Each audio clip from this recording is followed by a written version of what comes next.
He's trying to get the man off your back, and I'm working every day to help him do it. Amen. But I'll tell you what, one of the best ways I can help President Trump is to have you send me to the U.S. Senate, where I'll be a big ally of this president.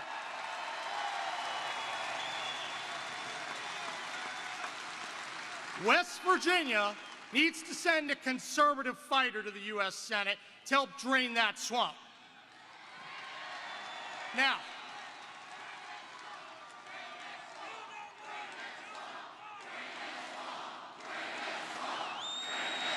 it's pretty good.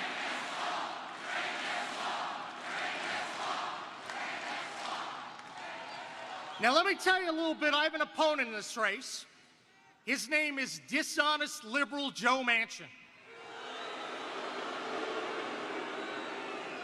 And let me be clear, liberal Joe is no supporter of this president. Manchin strongly supported and voted for Hillary Clinton after, ready? All right, hang on. After she said, we're going to put a lot of coal miners and coal companies out of work.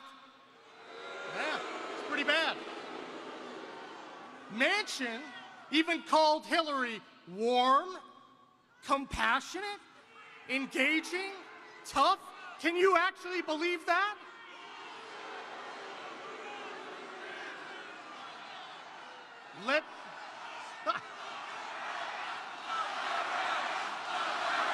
Joe's got to go. Joe has to go.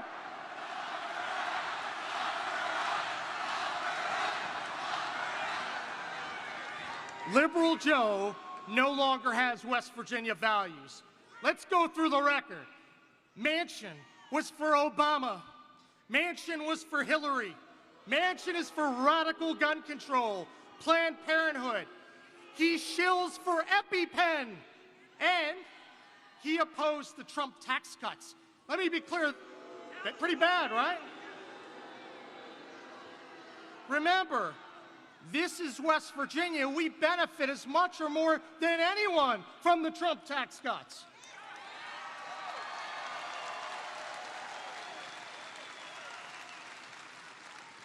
Joe Manchin no longer has West Virginia values, period.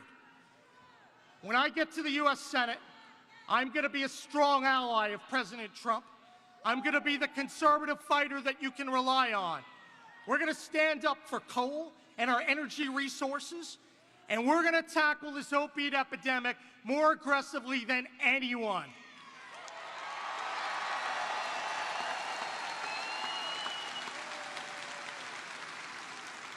It's my honor to be here tonight and be on the same stage with the President. Mr. President, thank you for your leadership, your work, and for standing up for West Virginia. Thank you. Amen.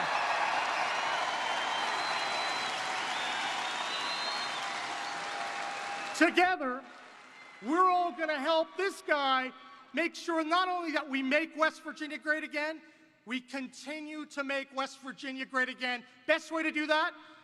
Liberal Joe's got to go. Guys, Joe's got to go.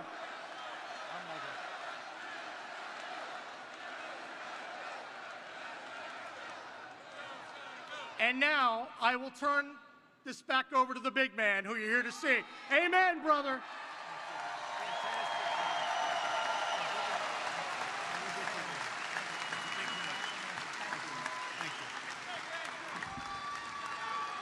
He's got energy, he's got a lot of talent, and he loves his place, he loves the people, and he's going to be fighting for you. He doesn't sleep. He's out campaigning.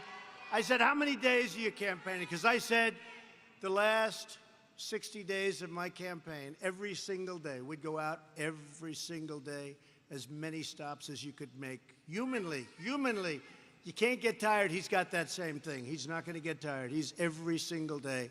And he's got a very special spark. You see it, and you know him. Look, you know him. He's done a hell of a job as your AG.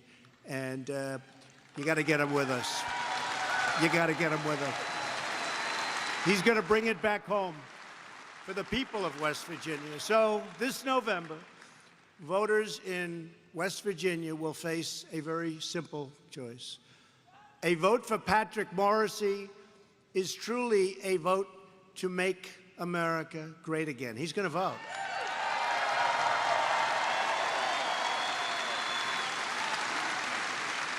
And I like Joe, but Joe doesn't vote. He just doesn't vote for us. It's a vote for Schumer, Nancy Pelosi, their new leader, Maxine Waters. But between Waters and Pelosi, you have two people that are in charge of Congress. They're not in favor of West Virginia. They don't know that West Virginia exists. They don't like coal. They don't like energy. And they don't like her. So when you cast your ballot for Congress in November, you aren't just voting for a candidate.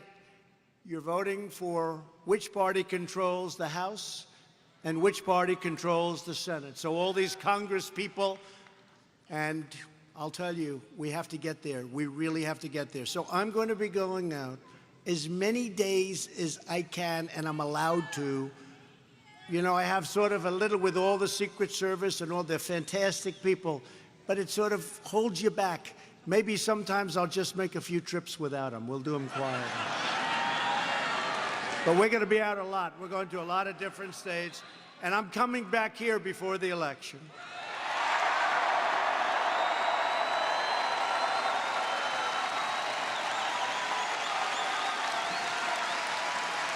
And it's a very close election. You know, a lot of people don't realize there's a 6-point spread. 6 points could be ended by this evening. He could be up by 12. You've seen what's been happening.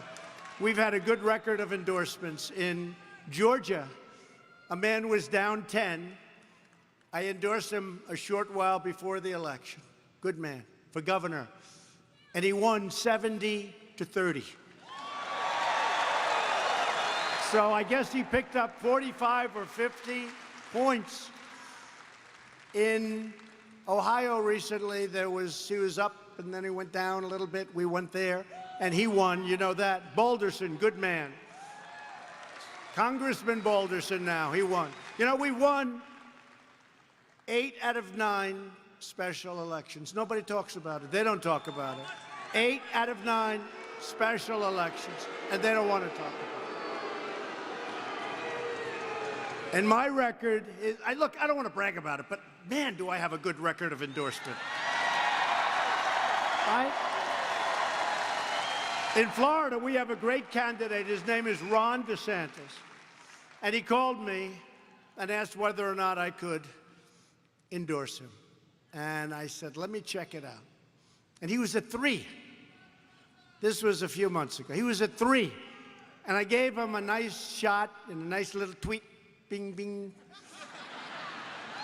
And he went from 3 to like 20-something.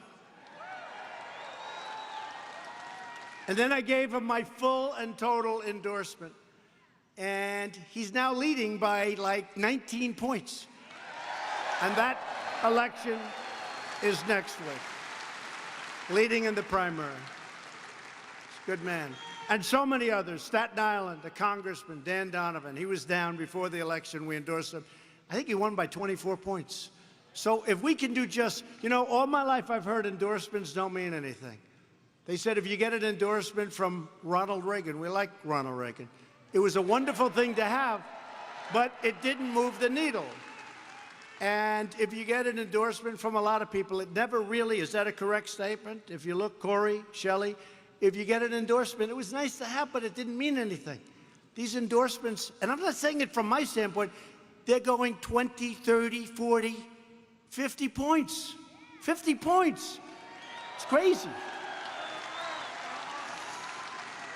And then you watch the news. Will this endorsement mean anything? Let me tell you, it's going to mean a lot. It's going to mean a lot. And I don't care. I just want to, we have to get senators in. We've got really no majority. We have, if you really look at it, probably we could say 49-49, 51-49. We have some people that aren't able to vote. We have some people that are a little unreliable. They don't exactly like what I've done to their career. They don't love what I've done, and that's okay. And I don't like what they've done either. But we need to elect 5, 6, or even 7 more senators. And I think we can do it. I think we can do it. And we have to start with Patrick Morrisey. He's going to be fantastic. If you vote for Joe Manchin or any other Democrat in November, you're voting for the party that wants to really destroy the coal industry. Patrick said it. Joe endorsed Hillary 100%. And he got along with her even better after she came out with a statement that she wants to destroy coal and coal companies. That's a bad thing. The Democrats want to turn America into one big, fat sanctuary city for criminal aliens. And honestly, they're more protective of aliens, the criminal aliens, than they are of the people. They want to take away your Second Amendment. You see what's going on. I don't think you want your Second Amendment played with. They want to take over American health care and abuse our courts to rewrite our Constitution. And how do you like the judges that I've been appointing? Justice Kavanaugh, Justice Gorsuch, Supreme Court. There's no worse nightmare for West Virginia this November than Chuck Schumer running the Senate and Nancy Pelosi with Maxine Waters running the House. And that is why you must vote Republican. You got to get out and vote. You know, they keep talking about a blue wave. I don't see it. We have the greatest economy we've ever had.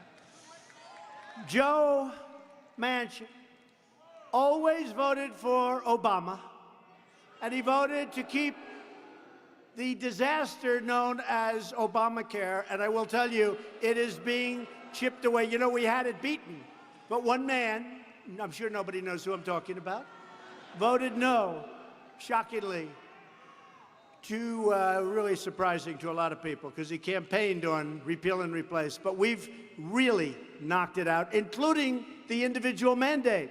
We got rid of the most unpopular part of Obamacare, where you have the privilege of paying a fortune for not having to pay a fortune for really bad health care, okay? That's not too good. We got rid of it.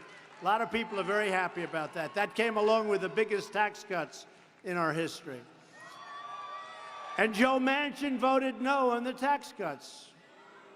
You know, the last time I was here, I saw signs along the highway. Joe, you voted no on tax cuts. And Joe, you voted no for our president. You voted no.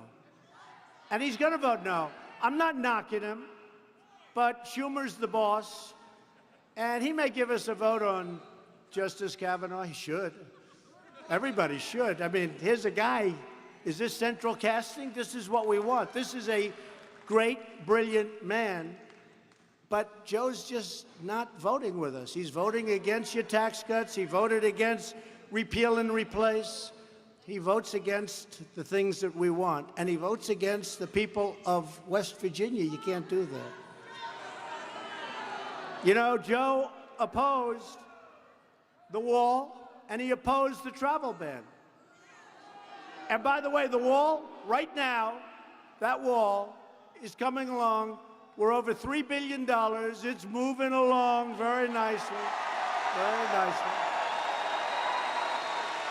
And if you think it's easy with these people, it's not easy. It's not easy. We're getting the wall built. It's going up. We're getting it built. And we have a big number in right now.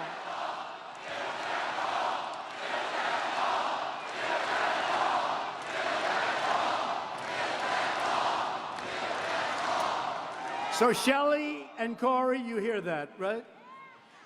So we have $3.2 billion We're looking for $5 billion this year, and all of a sudden it's going to be finished, and it's going to be very, very effective.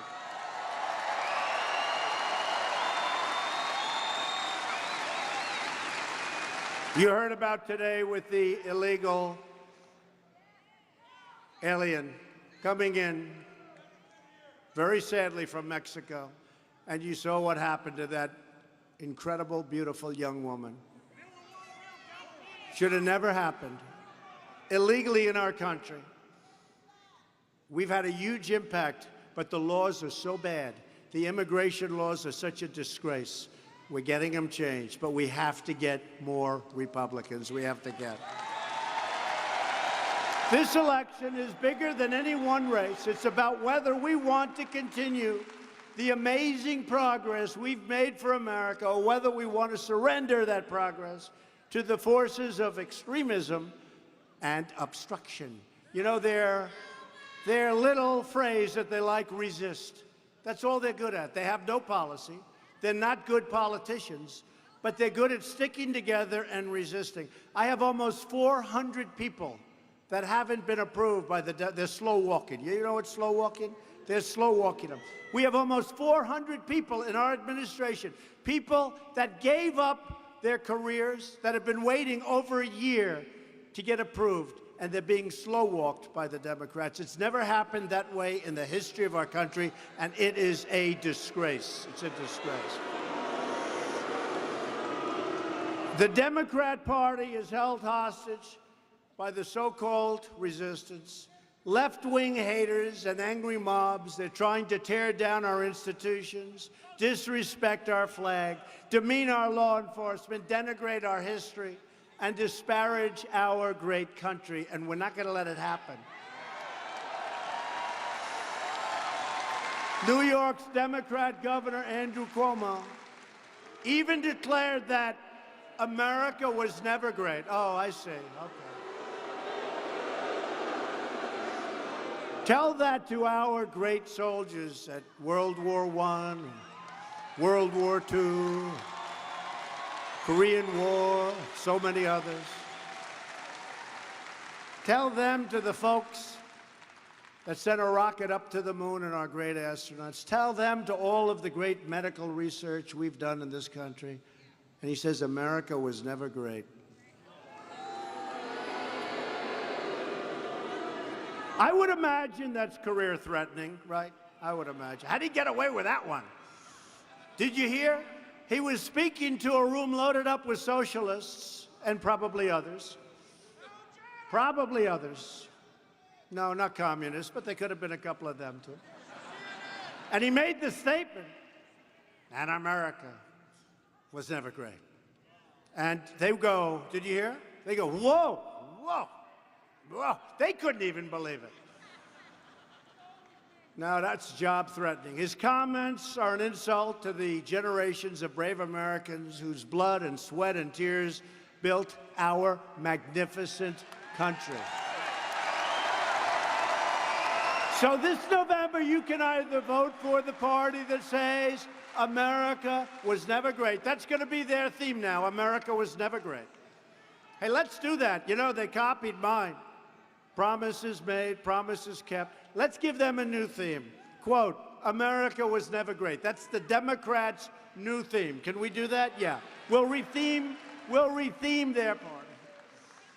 Or you can vote proudly for everything that we stand for. We're the greatest country in the world, and we are now the greatest economy that we have ever had. We're the greatest economy in the world. We've gone up $10 trillion in value since my election.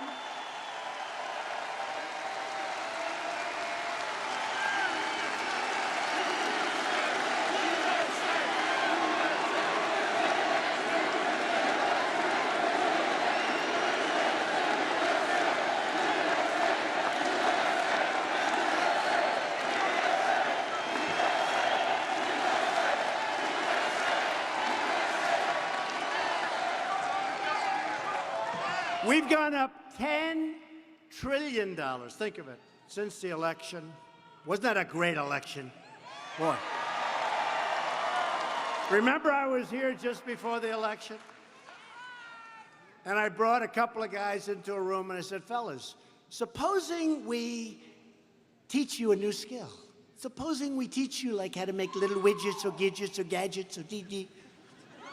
These are big, strong coal miners. They said, sir, we want to dig coal. I said, I agree with you. I agree. Right? Remember that? Their grandfathers did it. Their fathers did it. It's incredible. And it's really happening. We are back. The coal industry is back. So when I came here originally, West Virginia, frankly, was down and out. It was not doing exactly well. One of the last. Do you know that a few months ago, it hit where West Virginia, on a per capita basis, is one of the most successful GDP states in our union. So we went from being down and out. You're one of the most successful in the union. Very close to the top. That is some big change. And I've had so many people, I was backstage, and people are coming up to me, Mr. President, thank you, sir, for saving our nation, because you understand what that means. We couldn't do anything.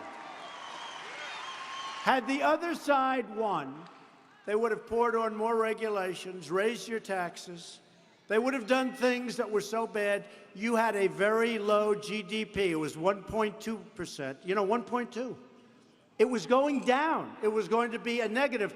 Last quarter, we just hit, as you all know, 4.1. Nobody thought that was bad. I always say it, if I would have ever said that shortly after winning we're going to hit 4.1, those people back there would have said, this guy, no good. Fake news. Fake news. How fake are they? Fake news and the Russian witch hunt. We got a whole big combination. Where is the collusion? You know, they're still looking for collusion. Where is the collusion? Find some collusion. We want to find the collusion. At the beating heart of this election is border security. We have to have it, right? We have to have it. Iowa officials and so many other countries have been reporting numbers where they're having a lot of problems with people coming in. People are coming in, but we're getting them out. We have MS-13 on the run. They poured in here with Obama.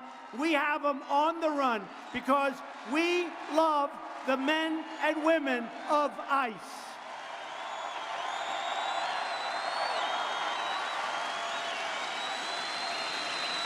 A blue wave in November means open borders, which means massive crime.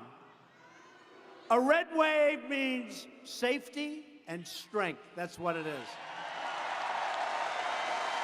The new platform of the Democrat Party is to abolish ICE. A vote for any Democrat in November is a vote to eliminate immigration enforcement, throw open our borders, and set loose vicious predators and violent criminals. They'll be all over our communities. They will be preying on our communities. Yet while many Democrats are calling to abolish ICE, today our brave ICE officers successfully carried out a 14-year-old deportation order against a Nazi criminal who was living in New York, the last known Nazi officer living in the United States.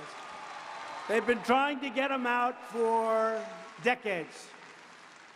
President Obama tried. They all tried. We got him out. Gone. He's gone.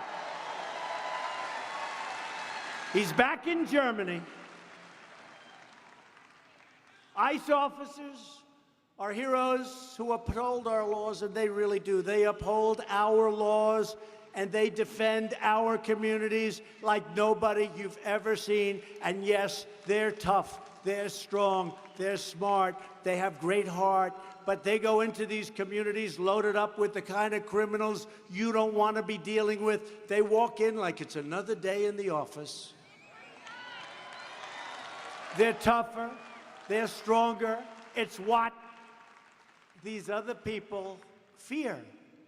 And by the way, our ICE folks and our Border Patrol folks, they have no fear. The job they do is incredible. And by the way, while we're at it, law enforcement, these are great, great people, and they're doing an incredible job. Right? Every single day, ICE is tracking down gang members, drug dealers, predators and killers, and we're either throwing them in jail or throwing them the hell out of our country.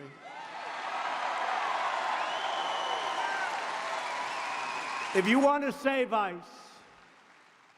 if you want to protect our border and our Border Patrol, if you want to stop this craziness of sanctuary cities where criminals are protected, take a look at Chicago. How about the mayor of Chicago?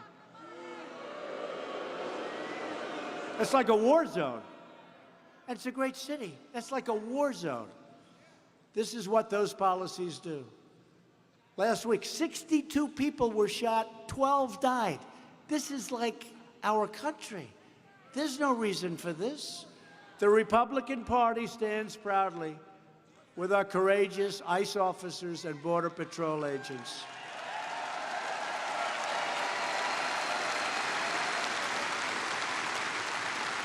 And by the way, you know who wants the wall more than any of us? ICE and Border Patrol, because they know that's going to be a big, big factor in stopping the drugs from coming in, the human traffickers, which is worse all over the world than at any time in the history of our world. Human traffickers. Who would believe? And it's because of the internet. This election is about security, and this election is also about jobs we have produced. We have produced. Thanks to Republicans, our economy is booming like it has never boomed before. We've created another number that nobody would have believed if I said it during the campaign. 4 million new jobs since the election. Nobody would have believed it.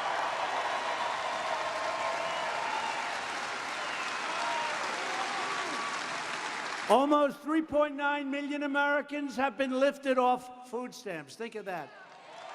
They don't need them because they have a job. They're eating better now. They don't need food stamps. Almost 4 million, think of it. Last year in West Virginia, per capita income grew 40% faster than the national average. 40%. Congratulations. Congratulations. I told you last time I was here, you weren't so happy like you are now. We've added over 400,000 new manufacturing jobs nationwide. That number is soon going to exceed 600,000. And our opponent said, there's no such thing as manufacturing jobs anymore, right? And I'd say, oh, I see, we're not going to make things anymore. Think of it. We'll be close to 600,000 very soon. We have companies pouring in to our country. They're coming back. These are companies that left. They're coming back to Michigan. They're coming back to West Virginia. They're coming back to Pennsylvania and Ohio. They're coming to Florida. They're coming back. Not just opening, they're coming back. They left, and now they're coming back because they want to be where the action is. And the action is in the United States of America. So the economic growth, as I said, when it hit 4.1%, everybody was like, that's amazing, except me, because it's going to go much higher than that. When I finish these trade deals, and the tariffs are very important, these companies come in, and I say to the European Union, very nice people, I say, Jean-Claude, we'd like to negotiate a new trade agreement with the European Union. We lost $151 billion over the last number of years per year. Does anyone know what 151 billion per year is? And he very respectfully said, Mr. President, but we are very happy with the deal. I said, I'd be happy if I were you too.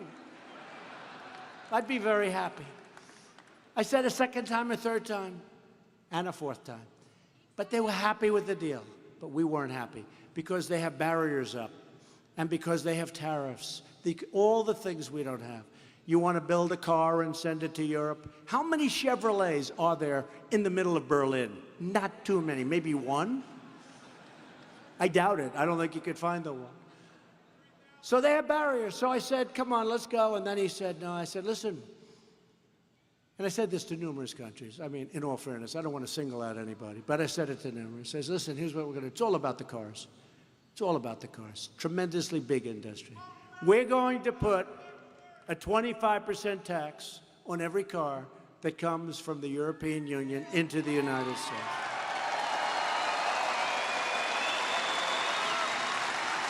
And that'll take our loss and trade deficit of $151 billion, and it'll give us a surplus of $151 billion.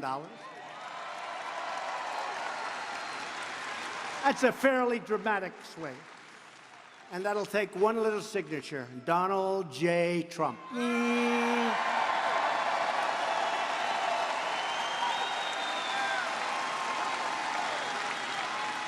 And I got a call. Mr. President, when can we meet? Would like to see you. And they came and very respectfully were working on a deal. But this is happening all over.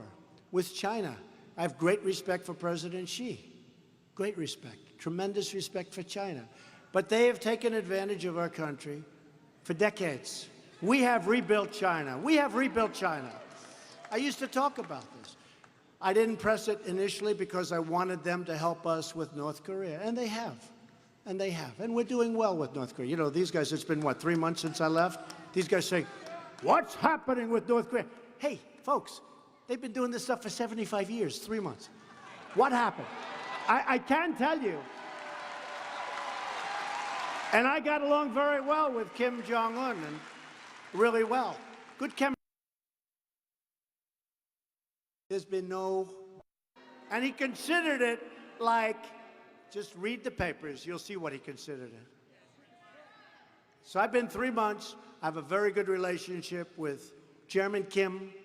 We'll see what happens. Who knows? Can I be honest? Who knows?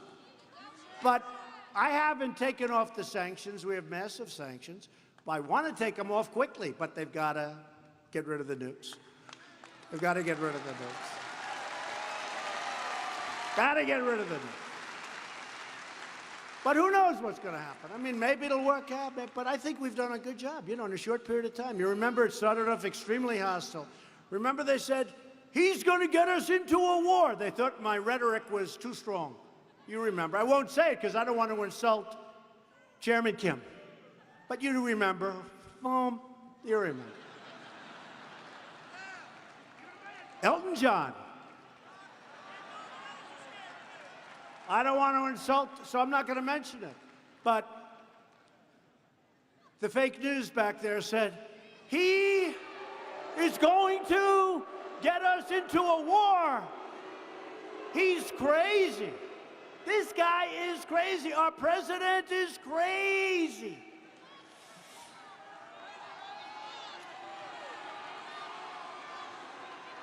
And then I went to meet the leaders and the folks that run NATO, all the leaders of NATO. And they weren't paying their bills. They were delinquent, you know, in real estate. I love real estate. When somebody doesn't pay their rent, you say, Shelley, you say, they're delinquent, you got to pay your rent. And I met him last year. And Stoltenberg, Secretary General, great guy of NATO, is my single biggest fan, bigger than any fan I have in the room. You know why? Because nobody was paying their bills. He was in charge of NATO. He couldn't get any money. But last year, I went a year ago. I said, you're not paying your bills. You got to pay your bills. He picked up $44 billion. He told that to the press. They didn't report. $44 billion. And then I just left recently. and we're going to pick up at least another close to $100 billion extra. I said to him, you got to pay your bills. The United States is paying close to 90% of the cost of protecting Europe, and I think that's wonderful. I said to Europe, I said, folks, NATO's better for you than it is for us, believe me. And what happened is they asked a question. They have small countries, big countries, all these countries. We're supposed to protect them. I said, look, it's very simple. You got to pay up. You got to pay your bill. And somebody said, sir, there's a president of a country calling me sir. That shows respect. I say, yes, Mr. President. He said, would you leave us if we don't pay our bills? Now, they hated my answer. I said, yeah, I would have to consider it. You got to pay your bills. They hated the answer.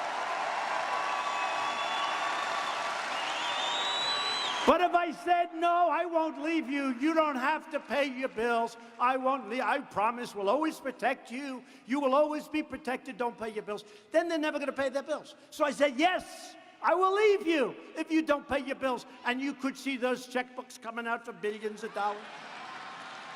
They pay their bills. And I think we'll pick up, over the next short while, over $100 billion. And then they said, the fake news, they said, President Trump treated the NATO nation leaders, in brackets, I put brackets, who have been ripping us off, in brackets, treated the NATO leaders with tremendous contempt and disrespect. And I said, no, no, no. They disrespected our country because they weren't paying. Now they're paying. How about if we got into a conflict because a country was attacked, and now we're in World War III, and we're protecting a country that was attacked and didn't pay its bills? I'd feel so stupid. We're protecting a country that wasn't paying its bills. So I got them to pay $100 billion. It's going to be much more than that, but tremendous amounts of money. Tremendous. They got to pay up. They're paying up. And then they made the statement that I showed great disrespect. But actually, I have a great relationship with all of those people, 28 people, all of them. We have a great relationship because now they respect us. They respect our country again. They didn't respect our country. They didn't respect our country. They respect us again. And you see it with China. China's market is way down. I don't want them to go down, but they're down close to 30% in 3 months. I don't want them. I want them to do well. I want to be their friend. But we had to do things that we had to do. When I came, we were heading in a certain direction that was going to allow China to be bigger than us in a very short period of time. That's not going to happen anymore. Not going to happen anymore. Can't let that happen.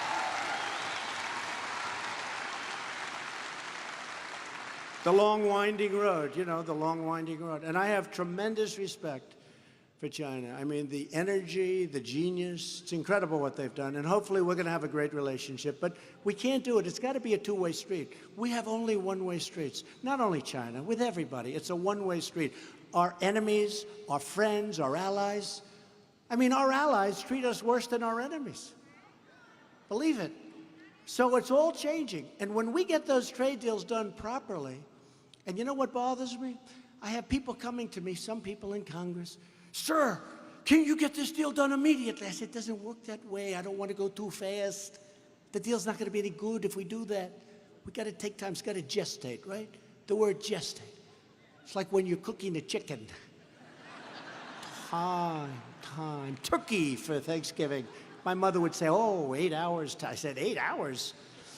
She made the greatest turkey I've ever had. Takes time.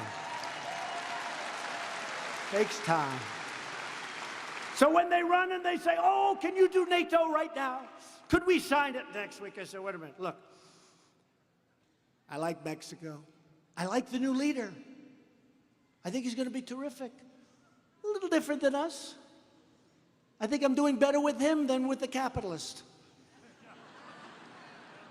But he knows that Mexico needs the United States. They need the United States. Canada charges us close to 300% tariffs for dairy products going into Canada, which is essentially saying, we don't want your dairy products, this is a wall. They have a wall in a different way. It's called an economic wall. I don't want that. I said, Justin, I don't want to have too much fun with you, Justin. You can't do that. Justin Trudeau, nice guy. But they've taken advantage of us for so many years that we have to take our time. But with that being said, we're doing very well. We're on our way with a good deal, a fair deal. I don't want a good deal. I want a fair deal for both of us. Fair with Mexico.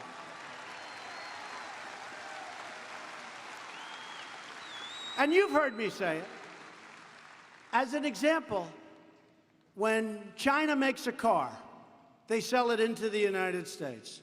There's 2.5% tariff, of which they don't pay. So they pay nothing. Other than that, it's a wonderful deal. When we make a car, we sell it into China, and there's a 25% tariff, and that's just the beginning. There's others. A man was driving down a street in China, and he looked over, and it was a Chevrolet-like Camaro. Does that make sense? Is it a Camaro? I think it cost $39,000 or $40,000. He's in China. He's in Beijing. And he shouts across. They're stopped. He shouts across, tell me, how much did that car cost in China? Guy looks, $119,000. Now, you understand that, right? It's all taxes and taxes and taxes. We can't do that anymore. Can't do it. We are a country with unbelievable potential. We are a country that has been ripped off by everybody. And we're not going to be ripped off anymore. And if it takes me the little angst to tell senators and congressmen and all of the people that really do have your heart in their hands, in many cases. Sometimes I wonder where they're coming from with these suggestions. But it's going to have to take that little period of time. With that being said, we're moving so fast, nobody could even believe it. And every country wants to make a deal. Because we're like the big, fat piggy bank that everybody wants to rob. And we're not going to let them rob us anymore. Is that okay, West Virginia? We're not going to let them rob us anymore. Every day, we're keeping our promises. We're canceling Obama's illegal anti-coal destroying regulations, the so-called Clean Power Plan. Doesn't that sound nice? Clean power. You know, when I ended the Paris Accord, what's a more beautiful name than the Paris Accord? Let's call it the West Virginia Accord. Maybe I would have signed. But when I entered it, that was going to cost us hundreds of billions of dollars. Hundreds of billions. And other countries, as an example, China, didn't kick in until many years in the future. We kicked in immediately.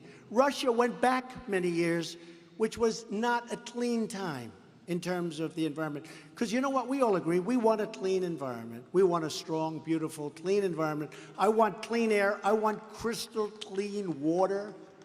And we've got it. We've got the cleanest country in the planet right now. There's nobody cleaner than us. And it's getting better and better. But I'm getting rid of some of these ridiculous rules and regulations which are killing our companies, our states, and our jobs.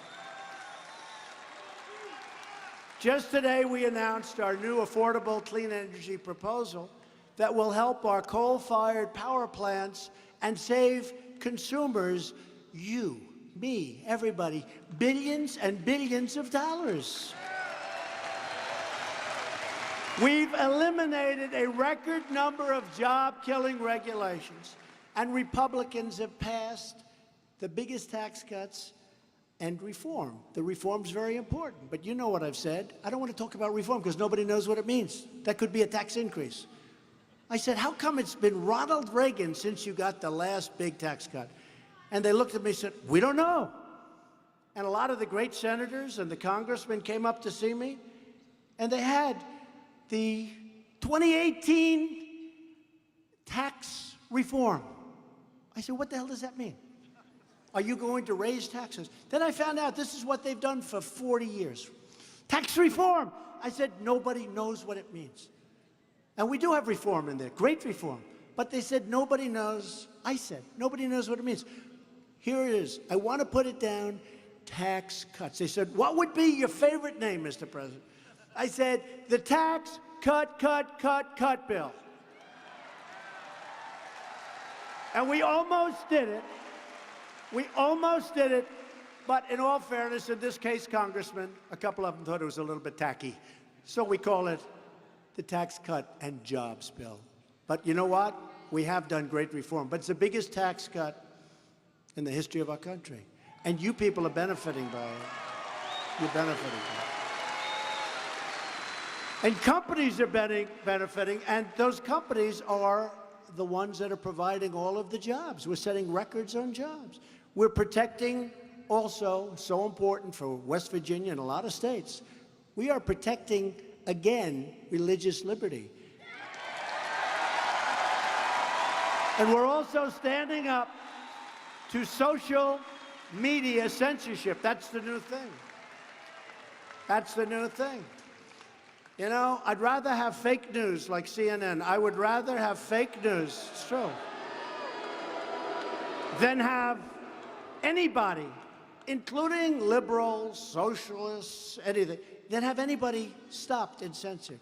You gotta live, we gotta live with it. We gotta get used to it. We're gonna live with fake news. There's too many sources. Every one of us is sort of like a newspaper. You have Twitter, you have whatever you have, Facebook. But everyone, you can't have censorship. You can't pick one person and say, well, we don't like what he's been saying, he's out. So we'll live with fake news. I mean, I hate to say it, but we have no choice because that's by far the better alternative.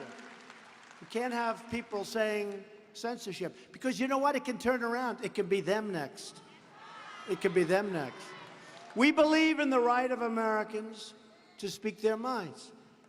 We repealed the core of Obamacare, I told you, individual mandate, because we want to give critically ill patients, we have to give them access. We have to give health care to people. We want the right to try. Do you know what the right to try is? They've been trying to get this for 40 years. They couldn't get it. A person is terminally ill. They're terminally ill. They're really sick. And I know people, if they have money, they travel all over the world to try and find a cure. If they don't have money, they die. They die. We have the greatest scientists in the world. That's why China and so many other people, they're trying to steal our technology. We can't let them happen. But we have so many people that want to be able to give, it's like hope. Right to try. I love the name. It's a right to try. They never had it before. So a person's terminally ill, and we have a great new drug, but it's going to take another 2-3 years to have it approved. Okay? Maybe longer. But the tests are really looking good. And this person is very sick. And this person is going to be dead in 90 days. And we couldn't get that drug for that person, no matter who you were. And I said, wait a minute, what's the story with this? Now, there were a lot of complications because the insurance companies had problems, the medical companies had, everybody. A lot of people didn't want them in the stats, horrible things. But I said, well, what's going on? We're going to take the right to try, and we went through, with the help of Corey, with the help of your great, wonderful, you are a co-lover, aren't you, huh, Shelley? But with the help of Shelley, soon to be with the help of Patrick. Patrick's, oh, he's going to get a lot of things. He's going to get it. We got it approved. So now, if we have a great drug that hasn't been approved and somebody has a certain illness, they're going to be able to try. And you know what? Some of the drugs we have in the pipeline are amazing. It's going to work for a lot of people, and it's going to give them hope. It's going to give them hope. Big thing. We've just secured $6 billion to fight the opioid epidemic, and I know in West Virginia that's a big deal, right? That's a big deal. We confirmed a record number of circuit court judges. It's a record, and it's going bigger and bigger. We have a lot of them in the line if Schumer would ever get them approved. He's not exactly thrilled about approving them, that I can tell you. We confirmed the great Neil Gorsuch to the Supreme Court of the United States. And as I just said, Justice Kavanaugh is doing great. Looks like, I don't know, very tough. Central casting. How do you vote against him? But the Democrats may find a way. We've secured a record $700 billion for our military this year and $716 billion for next year. Billion with a B. Our military will be stronger and bigger and better and more sophisticated than it's ever been. Ever. And hopefully we'll never have to use it. You know, get a lot of good fighters out here. I see some of them. I know some of them. And the one thing about a fighter or a nation or whatever you want, the stronger your military, the better chance you have of never having to use it. We don't want to use it. We don't want to use it. And all of that equipment is being built right here in the USA. We make the greatest fighter jets in the world. We make the greatest ships in the world. We make the greatest missiles and rockets. Nobody does it like us. And in my direction, the Pentagon is working hard to create the sixth branch of the American Armed Forces, the Space Force. That's very exciting. We need it. That's the new frontier. And I'm not just talking about sending rockets to the moon. I'm talking about militarily. That's where it's at. Thanks to the leadership of UN Ambassador Nikki Haley, we've reduced the United Nations spending by $1.3 billion, saving U.S. taxpayers $350 million. Just came out, but nobody wants to write it. We just passed a landmark VA accountability law. That's where people that don't treat our vets properly, we look at them and we say, you're fired, get the hell out. 45 years they've been trying to pass it. 45 years they've tried to pass it. We also passed Veterans' Choice so that if our veterans can't get the care they need, they have the right to see a private doctor. They don't have to wait in line for 3 weeks, 4 weeks, 8 weeks, 2 months. I withdrew the United States from the horrible Iran nuclear deal.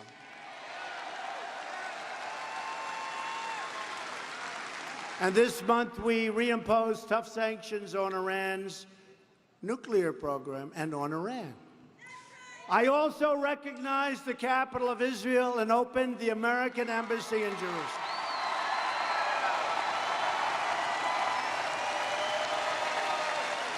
And I understand now what happened. Because every president, many presidents, they said, we're going to do it. We're going to move our embassy to Jerusalem. It's going to be the capital of Israel. And we're going to do it, we're going to do it. And then they don't do it. Politicians, they don't do it.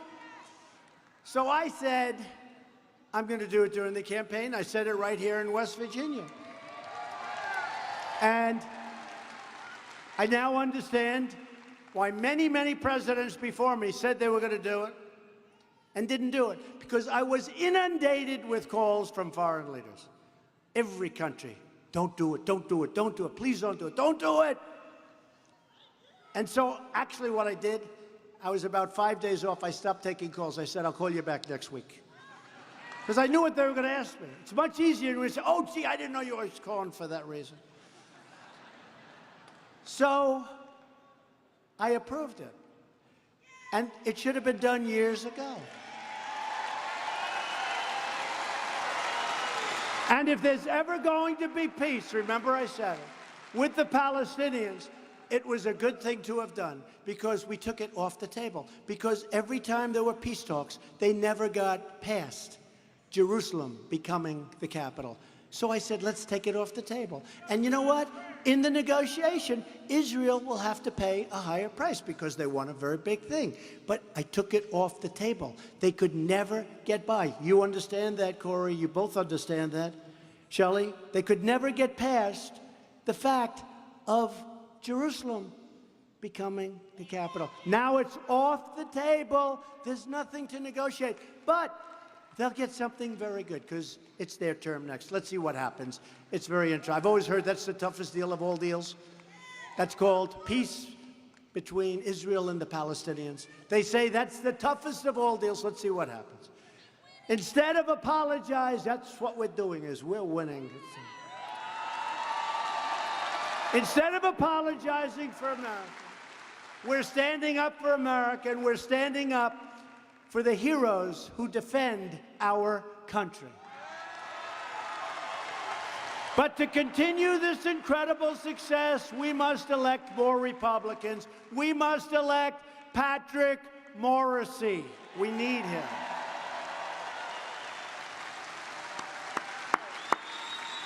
We need Patrick.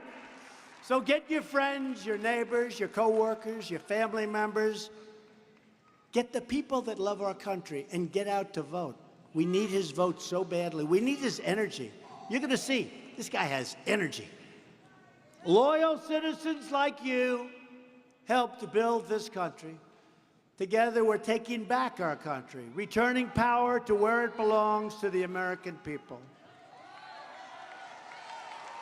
From Morgantown to Madison to Charleston, this great state was settled by tough pioneer men and strong pioneer women who tamed the wilderness to build a better life for themselves and for their incredible American families. They didn't have a lot of money. They didn't have a lot of luxury. But they had grit and they had faith and they loved each other. And I'll tell you what, they were smart. They are smart. We're the smart ones. Remember, I say it all the time. You hear the elite. They're not elite. We're elite. You're smarter than they are. You have more money than they are. You have better jobs than they do. You're the elite. So let them have the word elite. You're the super elite. That's what it is. I always hate when they say, well, the elite decided not to go to something I'm doing, right? The elite. I say, well, I have a lot more money than they do. I have a much better education than they have. I'm smarter than they are. I have many much more beautiful homes than they do. I have a better apartment at the top of Fifth Avenue. Why the hell are they the elite? Tell me. Because you're the elite. Just remember that. You're the elite. They're not the elite. That's just a name. Aren't you insulted when they say the elite? To me, I'm insulted. Always insulted. They're the elite. They're not the elite.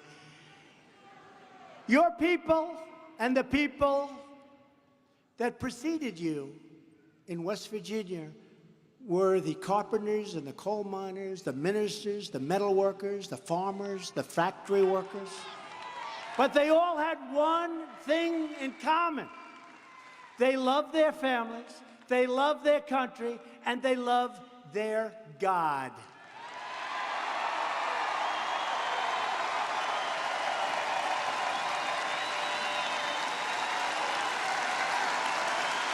We stand on the shoulders of generations of American patriots who knew how to fight, and they knew how to win. We're winning again. We're winning again. Just like them, we're going to keep on fighting, and we're going to keep on winning, and we're going to win for our nation, our children, our families, and we're going to win for our continued freedom.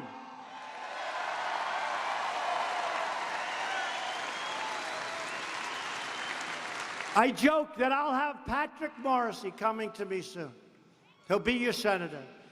And he'll say, Mr. President, the people of West Virginia can't stand winning so much. They haven't won in decades, and now you're winning with coal, you're winning with everything. He's going to say, Patrick, he's going to say, Mr. President, please, they don't want to win so much. They can't stand it. Please, you're winning too much for West Virginia. Please stop winning. And I'm going to say, Patrick, I'm sorry. I don't care what the hell the people of West Virginia want. We're going to keep on winning anyway because I believe that's what they want, right? That's what they want. Because the people of West Virginia never give up, they never give in, and they never back down. Because we are Americans, and our hearts bleed red, white, and blue. We are one people, one family, and one glorious nation under God. And together, we will make America wealthy again. That's happening. That's happening a lot faster than the fake news ever said it could happen. We will make America strong again. We will make America safe again. And we will make America great again. Thank you, West Virginia. Thank you.